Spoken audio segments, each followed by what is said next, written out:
Bienvenue. Aujourd'hui, on plonge dans une énigme vraiment totale. Un livre vieux de 600 ans, le manuscrit Voynich, et personne n'arrive à le déchiffrer. C'est un défi incroyable. On va explorer un peu son histoire, les analyses. Qu'est-ce que c'est que ce codex mystérieux? Qui a bien pu écrire ça? Et surtout, qu'est-ce que ça peut bien vouloir dire? Alors, tout commence en 1912, avec un certain Wilfred Voynich, un libraire, collectionneur, mais pas que. C'était aussi un ancien révolutionnaire polonais évadé de Sibérie. Un personnage, quoi. Ah oui, un sacré profil. Et il tombe sur ce manuscrit dans une villa en Italie, la Villa Mondragone. Un peu comment dire, le vilain petit canard au milieu de livres superbes. Mais celui-là, il est entièrement écrit dans un code inconnu. C'est ça, et l'objet lui-même est fascinant. On parle d'environ 240 pages de vélin, donc de la peau d'animal préparée, et dessus, à peu près 170 000 caractères, des glyphes, comme on dit. Une écriture unique, de gauche à droite, sans ponctuation visible. Et ce qui est très étrange, apparemment quasiment sans erreur, sans rature. Oui, c'est très curieux, presque aucune marque de correction. Pour un manuscrit de cette époque, c'est vraiment inhabituel. Ça suggère soit une copie très soignée, soit autre chose. C'est fou ça. On dirait presque que la personne savait exactement ce qu'elle faisait. Et les images, parce qu'il y a des dessins, non? Ils sont aussi bizarres que le texte? Tout à fait. Les illustrations, elles sont, disons, déconcertantes. Elles permettent de diviser le livre en sections. D'abord une partie dite horticole ou botanique, avec des plantes qu'on ne reconnaît pas. Elles n'existent nulle part ailleurs, à notre connaissance, Des plantes imaginaires? ou juste inconnues. Difficile à dire. Puis, une section astronomique ou cosmologique. Là, on a des diagrammes bizarres, des roues qui ressemblent au zodiaque, mais qui commencent par les poissons, ce qui n'est pas standard, des constellations non identifiées.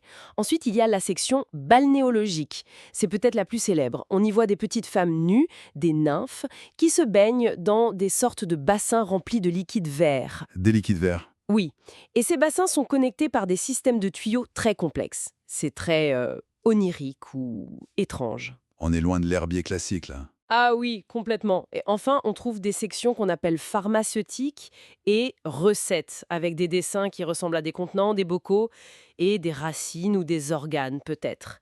Et la datation au carbone 14, elle est claire. Le vélin date du début du XVe siècle, entre 1404 et 1438. D'accord, donc le support physique date de cette période. Mais son histoire avant Voynich, on en sait quoi? Comment on remonte le fil? Alors, la clé, c'est une lettre. Voynich l'a trouvée glissée à l'intérieur du manuscrit. Elle est datée de 1666, signée Johannes Marcus Marci. Ah oui, C'était un scientifique de Prague. Il écrit à Athanasius Kircher, à Rome, un jésuite super célèbre à l'époque, un peu un touche-à-tout des langues et des codes. Et dans cette lettre, Marci raconte que le livre aurait appartenu à l'empereur Rodolphe II. Le fameux Rodolphe II, passionné d'alchimie, d'occultisme. Exactement. Il l'aurait acheté pour 600 ducats d'or, une somme énorme, parce qu'il pensait que c'était l'œuvre de Roger Bacon. Roger Bacon, ben, le savant anglais du XIIIe siècle. Ça colle avec l'idée d'un code, ça. Oui, c'était la croyance à l'époque. La lettre dit ensuite que le livre est passé à un certain Jacobus de Tepenec. D'ailleurs, Voynich a réussi à déchiffrer ce nom, quasi effacé sur la première page. Malin. Puis, un autre alchimiste de Prague, Georges Barèche. Lui, il a essayé de le déchiffrer, sans succès, et c'est lui qui a contacté Kircher une première fois. Finalement, Marci en hérite et l'envoie à Kircher à Rome. Et après, Kircher? Et après, eh bien, silence radio pendant près de 300 ans. Il disparaît, jusqu'à ce que Voynich le retrouve en 1912. Quel parcours? Bon, et les tentatives de décryptage, alors la piste Roger Bacon, elle a donné quoi? Voynich y croyait beaucoup. Il y a eu William Newbold aussi, qui pensait avoir vu des micro-écritures dans l'encre, prouvant que Bacon utilisait des loupes ou des microscopes primitifs. Et en fait, non.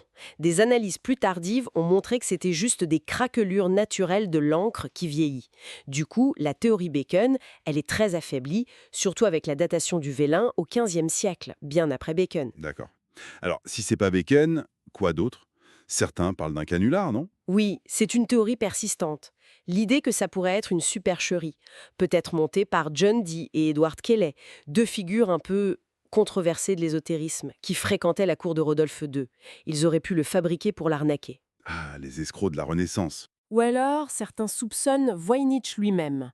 Il avait une réputation, disons, Un peu ambigu, il aurait pu fabriquer ce mystère pour la gloire et l'argent. Mais fabriquer un truc aussi complexe, avec autant de pages, des dessins détaillés, une écriture qui a l'air cohérente, juste pour un canular, ça paraît un travail de fou. C'est l'argument contre, oui. Pourquoi tant d'efforts pour du charabia? Des analyses statistiques montrent que le texte a des propriétés linguistiques, une structure qui ressemble à une vraie langue. Ce n'est pas totalement aléatoire. Alors, d'autres pistes. Oui, on a exploré d'autres voies. Est-ce que ça pourrait être lié à des savoirs juifs secrets transmis pendant des persécutions? Certains voient des liens entre les bandes dessinées et les mikvahs, les bains rituels juifs. D'autres ont cherché des connexions avec le Nouveau Monde, des similitudes entre les plantes dessinées et des plantes mexicaines connues par d'autres codex. Et puis, il y a l'idée, avancée par le grand cryptanalyste William Friedman, que ce serait peut-être une tentative précoce de créer une langue artificielle, une langue construite. Donc en gros, malgré les ordinateurs, les linguistes, les historiens, on est toujours dans le flou le plus total. Il est là, l'université de Yale, consultable par tous, mais il garde son secret. C'est exactement ça. On est face à un objet qui défie toute classification simple. Code secret, langue inconnue, savoir perdu, canular génial. La vérité, c'est qu'on ne sait pas. Même nos outils modernes n'y arrivent pas.